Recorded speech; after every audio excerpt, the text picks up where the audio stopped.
नमस्कार दोस्तों, कैसे हैं आप सभी। प्यारी सी सुबह में एक बार फिर आप सभी को प्यारा सा गुड मॉर्निंग।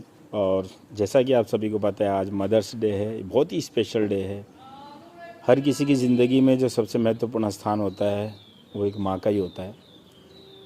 और कहते हैं जिसके पास माँ है उसके पास सबसे बड़ी दौलत है। और जहाँ तक याद आता है, 7 साल की छोटी सी उम्र में जब हमारी मम्मी गुज़र गई थी, बहुत कुछ याद नहीं आता, पर इतना ज़रूर याद आता है कि शुक्रवार का दिन था। शुक्रवार के दिन ही माँ संतोषी माँ का व्रत रखा करती थी, उद्यापन किया करती थी।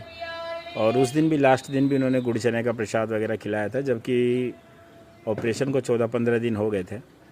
और इस तरह से साथ छूटा। पर कहते हैं कि माँ की दुआएं हमेशा बच्चों के साथ होती है। जितना भी जिक्र किया जाए इस माँ शब्द का, उतना ही कम लगता है।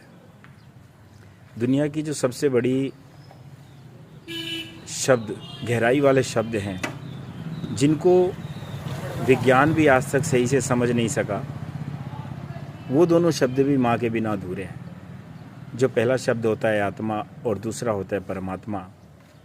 अगर इन शब्दों में से भी माँ अक्षर को हटा दिया जाए तो दोनों शब्द, जो दुनिया के इस ब्रह्मांड की सबसे शक्तिशाली शब्द हैं, उनके भी मायने ख़त्म हो जाते हैं। तो आप समझ सकते हैं कि इस माँ शब्द में कितनी गहराई है। तो आप सभी को, जिनकी माताएं सलामत हैं, स्वस्थ रहें, आनंदित रहें। और हम जैसे कुछ लोग जिनकी माँ नहीं है,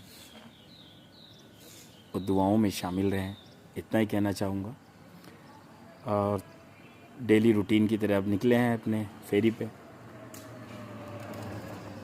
जाते जाते 2 लाइनें कहते हैं